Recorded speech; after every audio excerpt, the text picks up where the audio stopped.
Halo Sobat Rimba, saya ucapkan terima kasih buat yang udah nonton video sebelumnya, dan saya ucapkan selamat datang buat yang baru bergabung. Di video sebelumnya, saya udah menjelaskan cara plotting koordinat ke dalam peta, kemudian cara menghitung estimasi jarak dan waktu tempuh dari satu titik ke titik lainnya. Sebenarnya soal nomor 2 ini masih sama dengan soal nomor 1 kemarin. Kita masih diminta untuk menentukan jarak dan waktu tempuh dari titik D ke titik E, kemudian ke titik F. Karena kemarin kita sudah mengerjakan soal nomor 1, jadi kali ini mari kita kerjakan soal nomor 2-nya.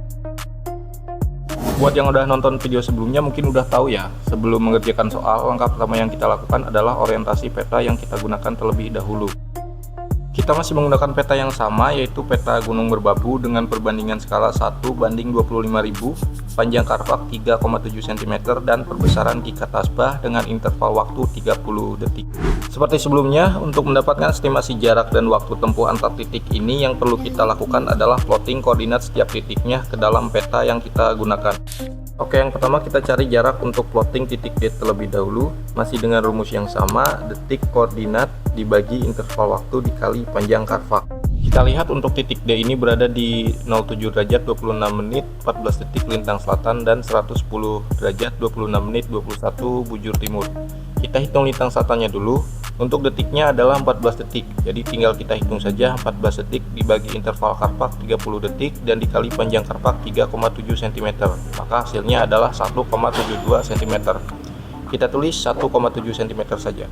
Kemudian kita hitung juga garis bujurnya. Tadi garis bujur titik D ini berada di 110 derajat 26 menit 21 detik bujur timur. Jadi detiknya adalah 21 detik. Tinggal kita hitung 21 detik dibagi 30 detik, kemudian dikali 3,7 cm, dan hasilnya adalah 2,59 cm. Kita bulatkan menjadi 2,6 cm. Dan ini adalah jarak untuk garis bujur dari titik D. Selanjutnya kita plotting jarak yang kita dapatkan tadi ke dalam peta. Telitilah dalam menentukan karpak di mana kita akan plotting. Jika kita melakukan plotting pada karpak yang salah, maka perhitungan jarak dan waktu tempuhnya pun akan salah. Dan apabila ini terjadi saat kita melakukan kegiatan di gunung hutan seperti operasi SAR, maka hal ini akan memperbesar risiko kita untuk tersesat. Sekarang kita lihat pada peta, untuk karpak yang digunakan untuk plotting titik D ini berada pada karpak 7 derajat 26 menit untuk garis lintangnya, dan karpak 110 derajat 26 menit untuk garis bujurnya. Maka disinilah kita akan plotting titik D. Kita ukur dengan penggaris jarak yang kita dapatkan sebelumnya pada peta. Untuk jarak lintang selatannya tadi 1,7 cm. Dan untuk jarak bujur timurnya tadi kita dapat di 2,6 cm. Kemudian kita tarik garis lurus dari kedua jarak tersebut, dan persilangan dari kedua garis itu adalah lokasi dari koordinat titik D. Kita ke titik berikutnya. Oke, untuk titik E ini koordinat garis lintangnya kebetulan berada tepat pada garis karpak 7 derajat 25 menit 30 detik lintang selatan atau south. Jadi kita tidak perlu menghitung jarak dari garis lintangnya, yang perlu kita hitung hanya garis bujurnya saja. Garis bujur dari titik E berada pada karpak 7 derajat 25 menit 42 detik bujur timur atau east. 42 detik ini harus dikurangi dulu 30. Kenapa? Sudah saya jelaskan di video sebelumnya. Selanjutnya kita hitung seperti biasa. Karena ada sedikit kesalahan pada kamera HP saya, untuk perhitungannya tidak terdokumentasikan, tapi caranya masih sama seperti sebelumnya.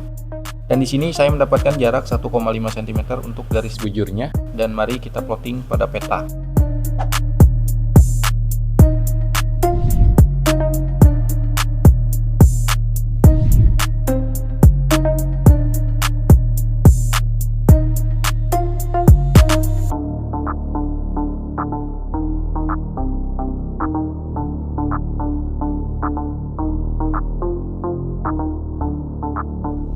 Nah, ini lokasi dari titik E.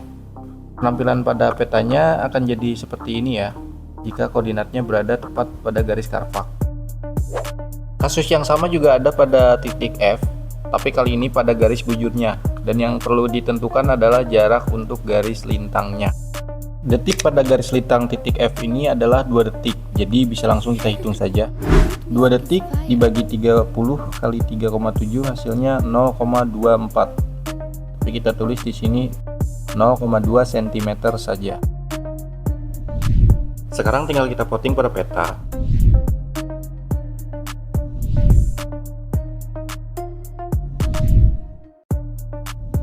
Dan setelah itu kita ukur jarak dari setiap titik untuk kemudian kita hitung estimasi waktu tempuhnya.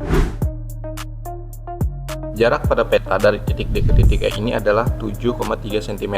Lalu kita kalikan dengan skala perbandingan peta yaitu 25.000 dan hasilnya adalah 182.500 cm. Untuk mengkonversi ke kilometer kita bagi lagi dengan 100.000, maka jarak di medan sebenarnya adalah 1,825 km.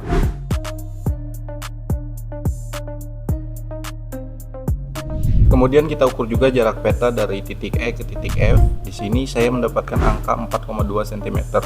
Tinggal dikali 25.000, hasilnya 105.000 cm. Dan kita konversi ke kilometer, maka jarak di medan sebenarnya adalah 1,05 km. Oke, kita sudah mendapatkan jaraknya. Terakhir tinggal kita hitung estimasi waktu tempuhnya dengan rumus jarak dibagi kecepatan. Kecepatan yang kita pakai untuk menghitung estimasi waktu tempuhnya adalah 1 km per jam, karena medan yang akan ditempuh merupakan area pegunungan yang jika dilihat dari konturnya saja memiliki sudut kemiringan yang cukup curam, sehingga membuat perjalanan kemungkinan menjadi sangat lambat. Yang pertama dari titik D ke titik E dulu, tadi jaraknya adalah 1,825 km. Kita bagi kecepatannya 1 km sama dengan 1,825. Lalu kita kali 2 sebagai safety factor perjalanan. Dan hasilnya adalah 3,65. Jika dikonversi dengan format waktu, jadi 3 ini adalah jam dan angka desimalnya adalah menit. Untuk desimal itu perlu dikalikan dulu ke 60 agar kita tahu menit realnya. Selanjutnya kita pakai cara yang sama untuk menentukan waktu tempuh dari titik E ke titik F.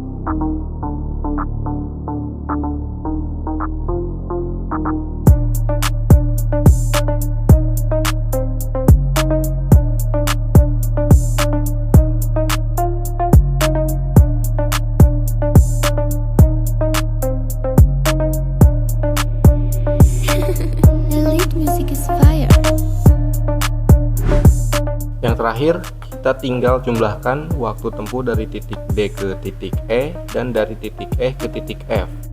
3 ditambah 2 sama dengan 5, dan 39 ditambah 6 sama dengan 45. Jadi total estimasi waktu tempuhnya adalah 5 jam 45 menit. Oke, jadi kita udah selesai ngerjain 2 contoh soal tentang menentukan posisi dari koordinat, menentukan jarak, dan menghitung estimasi waktu tempuh. Kalau masih ada pertanyaan, silahkan tulis dan mari diskusikan di kolom komentar. Semoga bermanfaat. Jangan lupa like video ini, silahkan di-share juga dan subscribe biar gak ketinggalan konten-konten berikutnya. Adios.